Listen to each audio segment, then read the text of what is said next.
बिल्कुल, मैंने आपको बताया था पहले, तो बताया था उस समय, यानी रेप्लिकेशन करता है डीएनए, फिर अनुलेखन से आरएनए बनाता है और आरएनए से फिर आगे प्रोटीन बनती है, उसे क्या कहते हैं? अनुवादन। ठीक है, तो यानी अनुलेखन हम पढ़ रहे हैं, तो अनुलेखन कहते हैं डीएनए से आरएनए निर्माण की क्रिया। ठीक है, यानी डीएनए से आरएनए निर्माण की क्रिया जो है उसे क्या कहते हैं? अनुलेखन कहते हैं। या दूसरी भाषा में बोल सकते हैं डीएनए की आनुवांशिक सूचनाओं को, डीएनए की आनुवांशिक सूचनाओं को आरएनए में परिवर्तित करने की क्रिया क्या कहलाती है? ठीक है, दोनों सही है। चाहे तो आप शॉर्टकट बोलें तो डीएनए से आरएनए निर्माण की क्रिया अनुलेखन कहलाती है। दूसरा, डीएनए की आनुवांशिक सूचनाओं को आरएनए में परिवर्तित करने की क्रिया क्या कहलाती है? अनुलेखन कहलाती है। ठीक है, अनुलेखन की क्रिया में क्या होता है, जब डीएनए से आरएनए बनता है तो आरएनए निर्माण में एडेनिन, गुआनिन, साइटोसिन तो होता ही होता है, लेकिन थाइमिन के स्थान पर क्या आ जाता है? ठीक है, ये इतना केवल अंतर होता है। ठीक है, यानी एडेनिन, गुआनिन, साइटोसिन तो मिलेगा ही मिलेगा, पहले भी था बाद में भी है, केवल अंतर आया कि थाइमिन के स्थान पर क्या आ गया? यूरेसिल आ गया और क्या बन गया? आरएनए का निर्माण हो गया। ठीक है, तो ये अनुलेखन है। इसके बाद में पढ़ेंगे अनुलेखन इकाई। लिखो क्या हुआ? अनुलेखन इकाई। अनुलेखन इकाई किसे कहते हैं? मैंने आपको अभी परिभाषा लिखाई थी। किसे कहते हैं अनुलेखन इकाई? डीएनए का वह भाग जो अनुलेखन में भाग लेता है। ठीक है, अनुलेखन में भाग लेता है उसे क्या कहते हैं? अनुलेखन इकाई कहते हैं। अनुलेखन इकाई के इसमें 3 भाग होते हैं, प्रमोटर या इसको उन्नायक बोला जाता है, और दूसरा है संरचनात्मक जीन, और तीसरा है समापक। ठीक है, प्रमोटर या उन्नायक, संरचनात्मक जीन और समापक। इसमें क्या होता है, जो संरचनात्मक जीन है इसमें डीएनए भाग लेता है, यानी द्विरज्जु की डीएनए का वह भाग जो अनुलेखन में भाग लेगा वही क्या कहलाता है? संरचनात्मक जीन कहलाता है। ठीक है, संरचनात्मक जीन कहलाता है। इसमें ध्रुवता पाई जाती है। ध्रुवता का मतलब आप जानते हैं, यानी एक इधर एक उधर, 3' 5' 5' 3', इसे कहते हैं ध्रुवता। ठीक है, तो एक इस तरीके से होगा, एक इस तरीके से होगा। ठीक है, यानी अनुलेखन की क्रिया में ये तो हो गया संरचनात्मक जीन,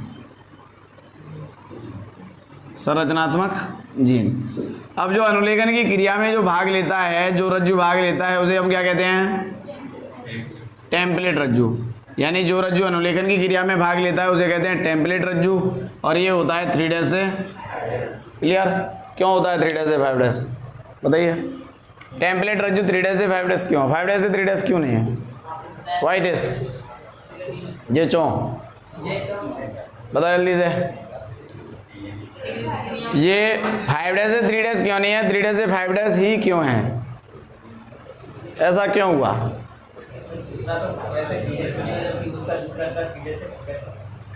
यानी 1 करोड़ की बात मैंने आपको बताई थी और बोला भी था, इसको अच्छे से याद रखना है। यानी नए रज्जु का निर्माण हमेशा कहाँ से किधर होता है? तो ये 5' से 3' होगा तो नया 5' से 3' कैसे बन जाएगा? तो इसको 3' से 5' होना पड़ेगा, जब तो नया 5' से 3' बनेगा। ठीक है, तो ध्यान रखिए, ये इसलिए होता है 3' से 5' क्योंकि नया रज्जु इसमें बनेगा तो 5' से 3' की ओर जाएगा। ठीक है, जो अनुलेखन की क्रिया में भाग नहीं लेता उसे कहते हैं कूटलेखन रज्जु या कोडिंग रज्जु।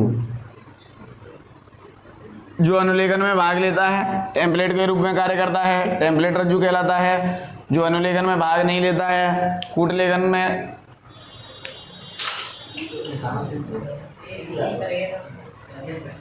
यहाँ ध्यान रखो, यहाँ यानी अनुलेखन में भाग नहीं लेगा उसे क्या कहेंगे? कोडिंग रज्जु। जो भाग नहीं लेगा, ठीक है, उसे कोडिंग रज्जु कहते हैं। कोडिंग रज्जु की दिशा 5' से 3' की ओर होती है। ठीक है, कोडिंग रज्जु के 5' सिरे पर पाया जाता है प्रमोटर। क्या पाया जाता है? प्रमोटर। यानी प्रमोटर का मतलब होता है प्रारंभ करने वाला, और 5 डैश 3 डैश सिरे पर पाया जाता है समापक, यानी समाप्त करने वाला। प्रमोटर यानी प्रारंभ करने वाला, अनुलेखन को प्रारंभ करेगा और ये समाप्त कर देगा। ठीक है, ये है प्रमोटर, और प्रमोटर से जुड़ता है आरएनए पॉलीमरेज एंजाइम। क्या जुड़ता है? RNA polymerase enzyme. ठीक है, तो ये है आपकी अनुलेखन इकाई। अनुलेखन इकाई में यानी प्रमोटर पाया जाता है कोडिंग रज्जु के 5 डैश सिरे पर, टेम्पलेट रज्जु के, और समापक पाया जाता है कोडिंग रज्जु के और समापक। क्लियर? संरचनात्मक जीन तो डीएनए के जो दोनों रज्जु हैं वो संरचनात्मक जीन कहलाते हैं। टेम्पलेट रज्जु किसे कहते हैं? जो यानी निर्माण करवाएगा, नए रज्जु के निर्माण में भाग लेगा, यानी डीएनए का वह भाग जो नए रज्जु का नए उसका निर्माण करेगा, उसके लिए टेम्पलेट के रूप में कार्य करेगा, उसे क्या कहेंगे? टेम्पलेट रज्जु। यानी अनुलेखन की क्रिया में भाग लेगा, सिंपल भाषा में ये बोल सकते हैं। और जो अनुलेखन में भाग नहीं लेगा या कोडिंग नहीं कर पाएगा या कूटलेखन का कार्य नहीं करेगा, उसे कार्य नहीं करता, उसे वही नाम दे दिया। कोडिंग का कार्य नहीं कर रहा है, कूटलेखन का कार्य नहीं कर रहा है, तो कोडिंग रज्जु। ठीक है, ये है। तो 3 भाग होते हैं, प्रमोटर या उन्नायक, संरचनात्मक जीन और समापक। प्रमोटर प्रारंभ करने वाला होता है, या एंजाइम जुड़ता है, चालू कर देगा, यहाँ से क्रिया चलती रहेगी, समापन में समाप्त हो जाएगा। ठीक है, बताएंगे कैसे होता है।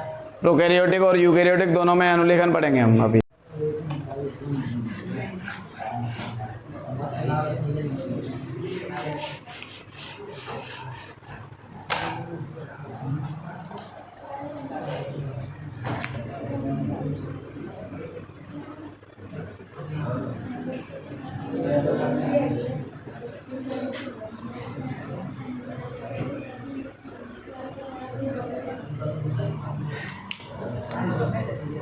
देखिए, अनुलेखन इकाई एवं जीन में आपको मैंने अनुलेखन इकाई क्या होती है वो बता दिया है। ठीक है, तो इसमें जो अनुलेखन में भाग लेता है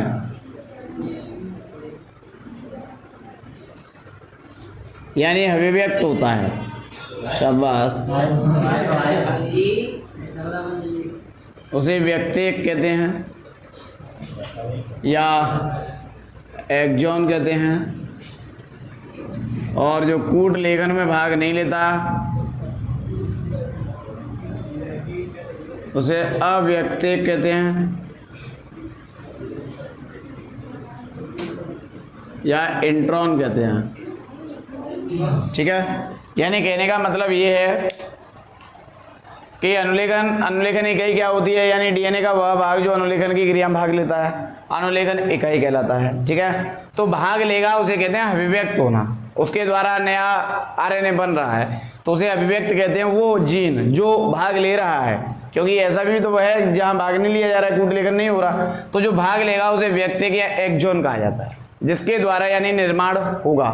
ठीक है, और जो कूटलेखन नहीं करवाएगा, अभी मैंने बताया था इसे कोडिंग रज्जु कहते हैं, जो कूटलेखन नहीं करवाएगा उसे क्या कहेंगे? अव्यक्तिक या इंट्रॉन। ठीक है, ये कहानी है। आगे समझ में? होता क्या है, बाद में जब एक्जॉन और इंट्रॉन जब दोनों साथ में बनते हैं, एक साथ बनते हैं, हमें आरएनए का निर्माण करवाना है। यूकैरियोट में एमआरएनए जब बनेगा तो उसमें एचएनआरएनए बनता है सबसे पहले। तो एचएनआरएनए से एमआरएनए में क्या होता है? केवल एक्जॉन होते हैं, ये नहीं होता अव्यक्तिक वाला पार्ट, तो फिर इसको हटाना पड़ता है। हटा देंगे, केवल एक्जॉन बचेगा, उसको एक साथ जोड़ देंगे, एमआरएनए बन जाएगा।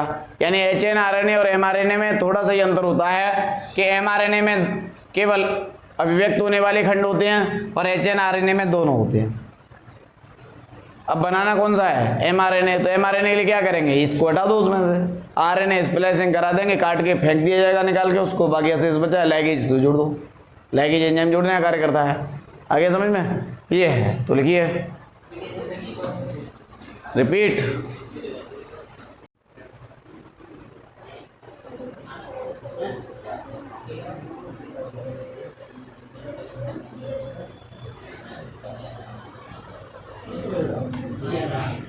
प्रोकैरियोट्स में अनुलेखन।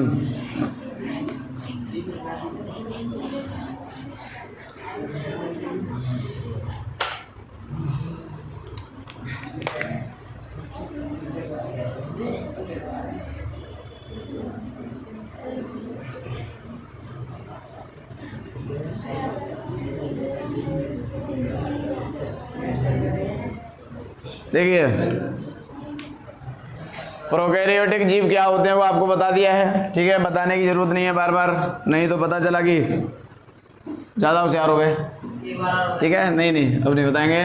तो प्रोकैरियोटिक जो जीव हैं इनमें अनुलेखन की क्रिया जो होती है, तो यानी आरएनए निर्माण जो होगा,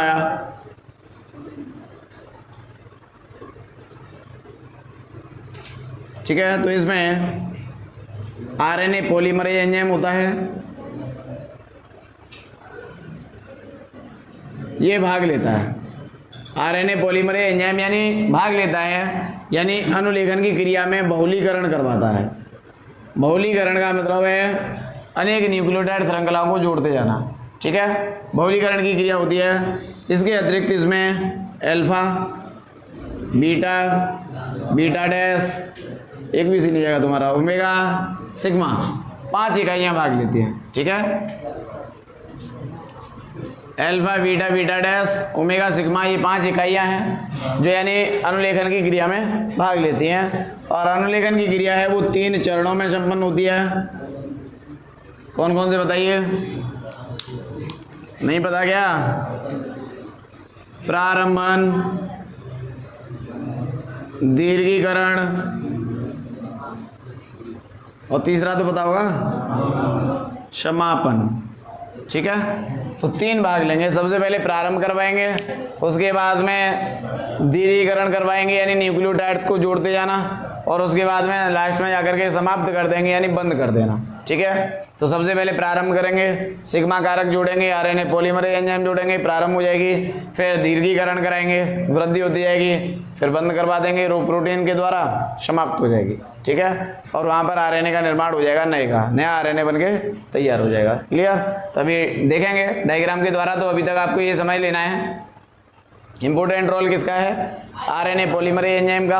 और ये जो 5 इकाइयाँ भाग लेती हैं, लेकिन इसमें से सबसे इम्पोर्टेंट है सिग्मा कारक, ये ध्यान रखना है। सिग्मा कारक ही सबसे पहले जुड़ता है डीएनए में, सिग्मा कारक सबसे पहले जुड़ेगा और जुड़ने के बाद में प्रारंभन क्षेत्र की पहचान करता है। क्या करता है? प्रारंभन क्षेत्र की पहचान। प्रारंभन क्षेत्र का मतलब है जहाँ से अनुलेखन की क्रिया प्रारंभ होगा, ठीक है। और वहीं पर फिर ये प्रारंभन क्षेत्र की पहचान कर देता है, आरएनए पॉलीमरेज एंजाइम जाकर के वहाँ जुड़ जाता है।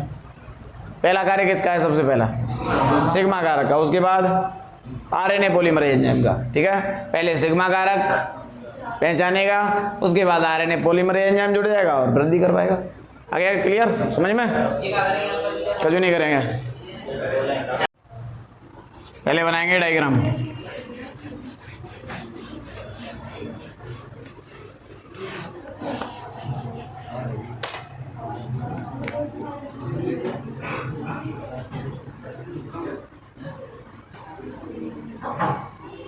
कौन है?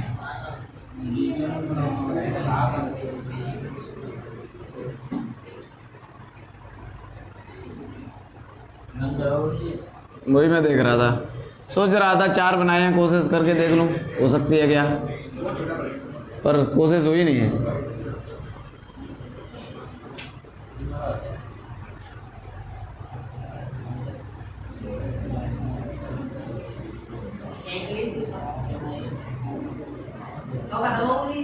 क्या 2-4 साल लगेंगे अभी तो।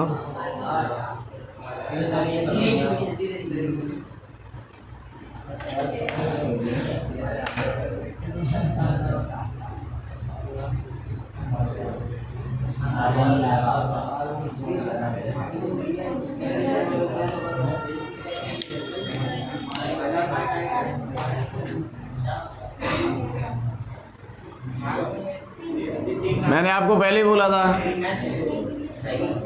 कि चैप्टर थोड़ा खतरनाक है और डेली आपको वो करना है, रिवाइज नहीं करोगे, पिक्चर देखोगे, मूवी गाने सुनोगे तो कहाँ से खतरनाक ही लगेगा। घर जा कर के माइंड फ्रेश करना होता है, क्या पढ़ा है वो पता नहीं है, तो यही लगेगा ना, खतरनाक ही लगेगा। बताइए लगेगा कि नहीं लगेगा? हाँ, वो टीवी के देखने वाले भी हैं। अपवाद मिलता है क्या? अपवाद ही बोल रहा है, मुझे ऐसा लगता है।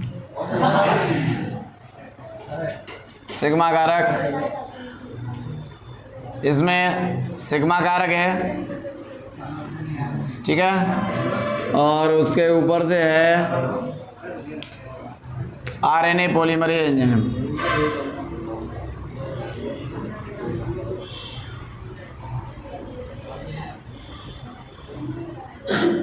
ये सबसे पहला चरण हुआ जिसको हम कहते हैं प्रारंभन, ठीक है। दूसरे में आएगा दीर्घीकरण और तीसरे में आएगा समापन, ठीक है। तो देखिए इसमें सिग्मा कारक और आरएनए पॉलीमरेज एंजाइम जुड़ गए। अब यहाँ पर सिग्मा कारक का काम खत्म हो गया तो सिग्मा कारक बाहर आ गया, ठीक है। अच्छा यहाँ नहीं लिखूँ फिर आप कन्फ्यूज हो जाएंगे कि ये सिग्मा कारक सर ने तो पहली बार कर दिया था, आपका कुछ पता नहीं है, ठीक है। सिग्मा कारक बाहर आ गया, यहाँ केवल बचा आरएनए पॉलीमरेज एंजाइम। हाँ सर रुको, ठीक है। और यहाँ निर्माण होने लग गया नए आरएनए रज्जु का। ये क्या है? आरएनए पॉलीमरेज, ठीक है। और ये नया रज्जु बनता जाएगा और लास्ट में यहाँ पर आकर के आरएनए पॉलीमरेज एंजाइम और रो प्रोटीन दोनों बाहर आ जाएंगे। समापन का कार्य करवाती है रो प्रोटीन।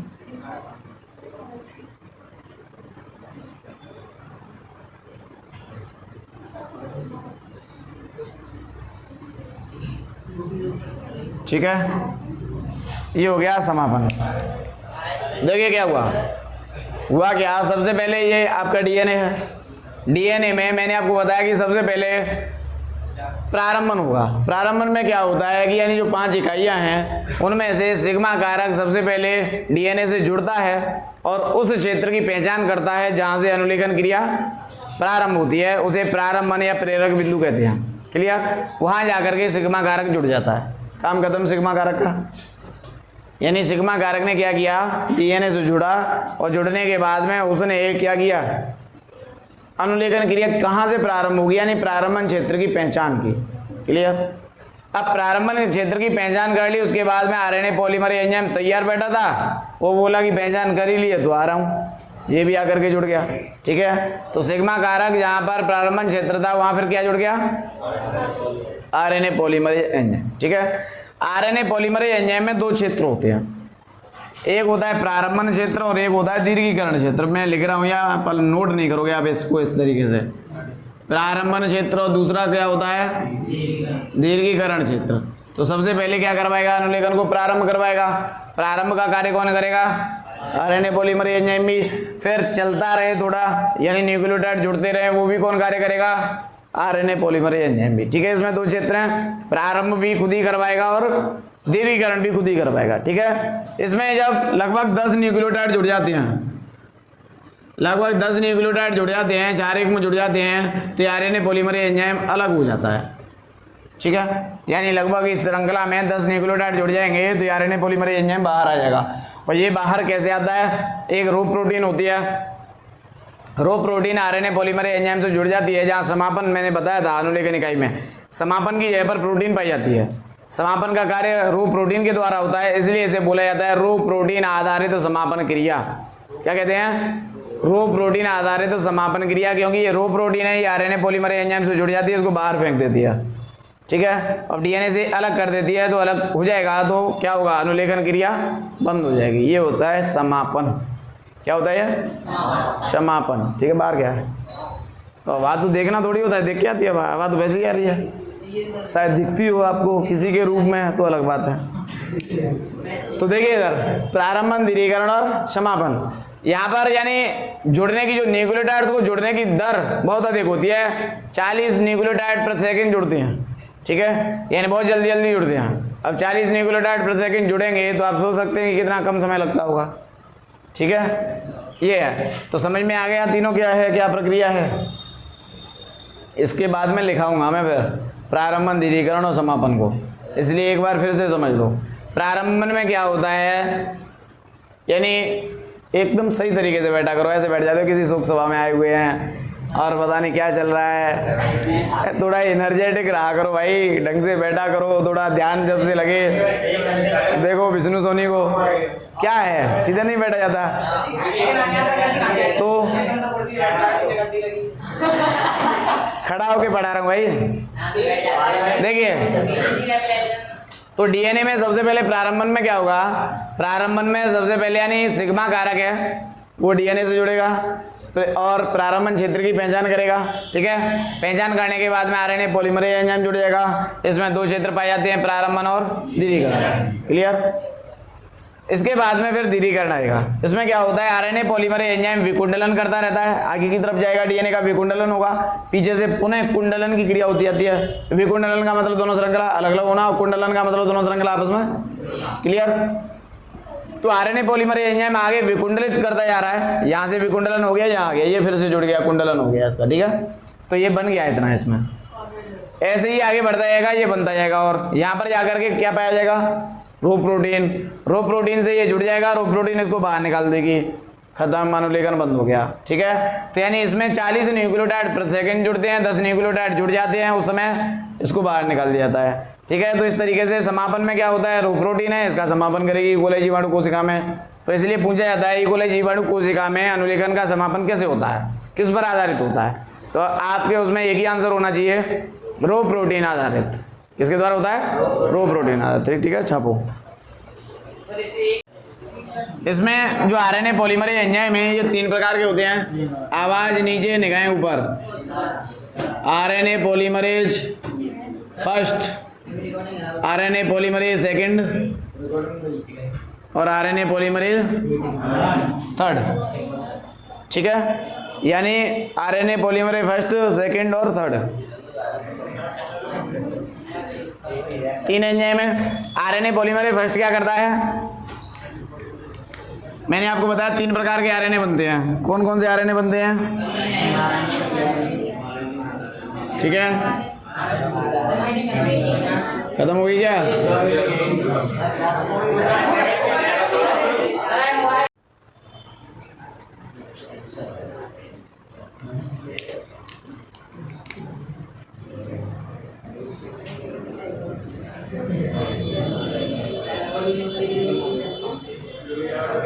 देखिए जो आरएनए होता है इसको, इसमें 2 आरएनए, एसआरआरएनए और एसएनआरएनए।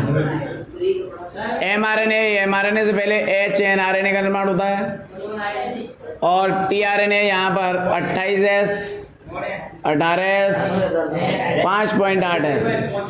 ठीक है, 28, 18 और 5.8S। गधों की तरह क्यों चिल्लाते हो, सीख नहीं है तो मतलब बराबरी करोगे। 28, 18 और 5.8। ठीक है, तो पॉलीमरेज फर्स्ट है वो टीआरएनए बनाएगा। टीआरएनए में 3 प्रकार के आरएनए बनते हैं, 28S, 18S और 5.8S। ठीक है, और आरएनए पॉलीमरेज सेकंड है, इसमें एमआरएनए का निर्माण, एमआरएनए का निर्माण बाद में होगा, लेकिन उससे पहले क्या बनेगा, एचएनआरएनए, जिसे कहते हैं विषम केंद्रकीय आरएनए, हेटेरो न्यूक्लियस आरएनए। ठीक है, और सबसे लास्ट में एसआरआरएनए बनता है। एसआरआरएनए में भी 2 होते हैं, आरएनए के एसआर और एसएन। ठीक है, तो इस प्रकार से अब यहाँ से आगे देखें क्या होगा, जब आरएनए का निर्माण होगा, आरएनए निर्माण, आरएनए निर्माण की जब क्रिया होगी तो इस समय क्या होता है कि सबसे पहले 3' और 5' ये जो 2 सिरे बनेंगे, इसमें से 7 मिथाइल ग्वानोसिन ट्राइफॉस्फेट 5' सिरे पर जुड़ जाता है और एडिनिलिक अम्ल इसकी अधिकता हो जाती है 3' सिरे पर। ठीक है, जब 7 मिथाइल ग्वानोसिन ट्राइफॉस्फेट जोड़ेगा तो इसे कहते हैं आच्छादन। तुम्हें बोर्ड पे ध्यान देना है या वहाँ ध्यान देना है, ये बताओ पहले। बना रहने तो निकल जाएगा, तुम्हें क्यों दिक्कत आ रही है, दर्द क्यों हो रहा है तुम्हें, यहाँ ध्यान दो। यहाँ पर यानी एडिनिलिक अम्ल जो है, एडिनिलिक अम्ल की अधिकता होगी तो इसे कहते हैं पॉली एडिनाइलेशन, यानी पुच्छन की क्रिया होती है। पुच्छन की क्रिया के दौरान जब एडिनिलिक अम्ल की अधिकता हो जाती है तो उसे कहते हैं पॉली एडिनाइलेशन। और यहाँ पर जो नाइट्रोजनी क्षारक होते हैं ये नाइट्रोजन क्षारक 200 से 300 होते हैं, ये ध्यान रखना है। बाद में नहीं समझाऊंगा फिर बार बार, अभी बात कर लो और क्वेश्चन आएगा तो तारे दिख जाएंगे। फिर आप देखोगे कि सर ने कहा तो था लेकिन हमने ध्यान नहीं दिया, ठीक है। तो घाटा मेरा नहीं आपका है। 100 नंबर नहीं आएंगे तब भी रामगोपाल ब्रांड ऐसी है कि ऐसी बिकती है, ठीक है। 70 आएंगे तो ऐसी बिकेगी, ये ध्यान रखिए। कोई फ़र्क नहीं पड़ता है रिजल्ट का मेरे ऊपर, अब ऐसा बन चुका हूँ मैं। ये नए टीचरों को या उनको ज़रूरत पड़ती है जो मार्केट में नहीं है, अस्थिर हैं, ठीक है। तो आप ध्यान रखिए, पढ़ना आपको है, मुझे पेपर नहीं देने। मेरा केवल उद्देश्य रहता है आपको अच्छे से अच्छा देने का, प्रोवाइड बढ़िया कराऊंगा। आप क्या करोगे वो आपकी हेडेक है। इतने टेस्ट ले रहा हूँ, अपनी तरफ से कोई कमी छोड़ूंगा नहीं। फिर भी तुम्हें कुएं में गिरना है तो मैं क्यों रुकूंगा, गिरो जाओ, ठीक है नहीं, सीधी सी बात है अपने। तो इसलिए हमेशा बात करने का आपको मौका देता हूँ, लेकिन जब पूरे उसमें बातें करते रहोगे तो पढ़ोगे क्या फिर तुम। ऐसा हर चीज़ का एक तौर तरीका होता है। आप हमेशा ही बात करते रहोगे, क्या पढ़ाई होगी फिर आपकी। मैं इधर लगा दूंगा तुम उधर लगे रहो, बस जाओ कर पढ़ के, बस और क्या है। मैं इधर कर दिया करूँगा तुम उधर कर दिया करना, बस सिलेबस ऐसे ही हो जाएगा, रमक लेना कर को, क्या होगा उससे। तो यहाँ पर देखिए 3 प्रकार के आरएनए बनेंगे, आरआरएनए, एमआरएनए, टीआरएनए। यहाँ ध्यान रखना है, पॉलीमर फर्स्ट टीआरएनए बनाएगा, सेकंड एमआरएनए बनाएगा और थर्ड आरआरएनए बनाएगा, ठीक है। तो आरएनए निर्माण की क्रिया जब होगी तो यहाँ पर जब 5' और 3' दूसरे हैं, सबसे पहले 7 मिथाइल गुआनोसिन ट्राइफॉस्फेट 5' सिरे पर जुड़ेगा, ठीक है। तो 7 मिथाइल गुआनोसिन ट्राइफॉस्फेट जुड़ेगा तो इस क्रिया को कहते हैं आच्छादन, ठीक है। और एडिनिलिक अम्ल की अधिकता हो जाती है 3' सिरे पर, जिसे कहते हैं पॉलीएडिनाइलेशन, ठीक है। क्या कहते हैं, पॉलीएडिनाइलेशन, यानी पॉली माने अनेक, एडिनिक अम्ल बहुत सारे जुड़ गए तो पॉलीएडिनाइलेशन कहलाते हैं और ये क्रिया कहलाती है पुच्छन, ठीक है। इसमें 200 से 300 नाइट्रोजन क्षारक पाए जाते हैं। यहाँ से आगे क्या होगा, यहाँ से आगे जो आरएनए बना है, इस आरएनए में व्यक्तिक और अव्यक्तिक, यानी कहने का मतलब है एक्सॉन और इंट्रॉन, ठीक है, ये दोनों पाए जाते हैं। तो इस प्रकार का जो आरएनए है जिसमें ये दोनों पाए जाते हैं, उस आरएनए को कहते हैं एचएनआरएनए। क्या कहते हैं, एचएनआरएनए। मैंने आपको बताया था कि जो आरएनए बनेगा एमआरएनए से पहले एचएनआरएनए बनता है। तो यहाँ एक्सॉन और इंट्रॉन दोनों पाए जाते हैं, यानी व्यक्तिक अनुक्रम भी है और अव्यक्तिक अनुक्रम भी है। इस प्रकार पाए जाने वाला आरएनए एचएनआरएनए कहलाता है। हमें क्या बनाना है, एमआरएनए बनाना है। मैंने आपको बताया था, अब क्या करना है बताइए मुझे, क्या करेंगे, कैसे कैसे काटेंगे, क्या कहते हैं उस क्रिया को, क्या, कौन सी स्प्लाइसिंग, प्रारंभन। तो यही तो है बस, जिस चीज को हम आज ही बता रहे हैं और कुछ समय पहले ही बताई है। लेकिन ध्यान तो ये होता है कि हमें बात क्या बोलनी है, ठीक है कि नहीं। तो दिमाग को वहां लगाते रहो, यहाँ से निकलता रहेगा और क्या है, ये होगा और क्या होगा। उसे कहते हैं आरएनए स्प्लाइसिंग। मैंने बताया था कि आरएनए स्प्लाइसिंग की क्रिया के द्वारा उसको हटा दिया जाएगा, ठीक है। तो इसमें से यानी एक्सॉन है और इंट्रॉन है, इंट्रॉन को हटा देंगे। इंट्रॉन को हटाने की क्रिया कहलाती है आरएनए स्प्लाइसिंग। और ये एक्सॉन है, इनको लाइगेज एंजाइम कार्य करता है। लाइगेज एंजाइम एक साथ जोड़ देगा और जोड़ने के बाद में क्या बन जाएगा, एमआरएनए, ठीक है। एक्सॉन को एक साथ जोड़ दिया जाता है, बाकी इंट्रॉन को काट काट के हटा के फेंक दिया जाता है। ये आरएनए स्प्लाइसिंग कहलाएगा। हो गया, बताओ कितना सिंपल है यूकैरियोटिक में। प्रोकैरियोटिक का थोड़ा लंबा है, यूकैरियोटिक का सिंपल है। कुछ नहीं याद रखना है, 3 पहले ये याद रखने हैं। आरएनए पॉलीमर फर्स्ट क्या करेगा, सेकंड क्या करेगा, थर्ड क्या करेगा, ठीक है। उसके बाद में ये क्रिया प्रारंभ हो जाएगी और जहाँ से प्रारंभ होती है उसे कहते हैं प्रेरक बिंदु, और जहाँ समाप्त होती है उसे कहते हैं समापन स्थल। ये 2 सिंपल बात हैं, ठीक है। यानी आरएनए अनुलेखन की क्रिया यूकैरियोटिक में जिस स्थल से प्रारंभ होगी प्रेरक बिंदु कहलाएगा, समाप्त होगी समापन बिंदु कहलाएगा। सबसे पहले जब आरएनए का निर्माण होगा 5' सिरे पर 7 मिथाइल गुआनोसिन ट्राइफॉस्फेट की अधिकता हो जाती है, या ऐसे बोल सकते हैं 7 मिथाइल गुआनोसिन ट्राइफॉस्फेट की टोपी का निर्माण होता है इसके ऊपर, जिसे कहा जाता है आच्छादन, ठीक है। और 3' सिरे पर एडिनिलिक अम्ल की अधिकता हो जाती है। ये क्रिया क्या कहलाती है, पुच्छन कहलाती है। पुच्छन की क्रिया में इसमें 200 से 300 नाइट्रोजन क्षारक जुड़ जाते हैं, ठीक है, पाए जाते हैं। इस प्रकार बनने वाला जो आरएनए है उसमें व्यक्तिक और अव्यक्तिक यानी एक्सॉन और इंट्रॉन दोनों अनुक्रम पाए जाते हैं। इस प्रकार बनने वाला आरएनए एचएनआरएनए कहलाता है। इसमें से इंट्रॉन्स को काट करके हटा दिया जाता है। ये क्रिया आरएनए स्प्लाइसिंग कहलाती है। शेष जो एक्सॉन होते हैं उनको लाइगेज एंजाइम के द्वारा जोड़ दिया जाता है। इस प्रकार बनने वाला आरएनए एमआरएनए कहलाता है। सिंपल है। बताओ क्या है इसमें, है कुछ, कोई दिक्कत है? सिंपल सी बात वही है कि आप ध्यान से पढ़ोगे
ठीक है।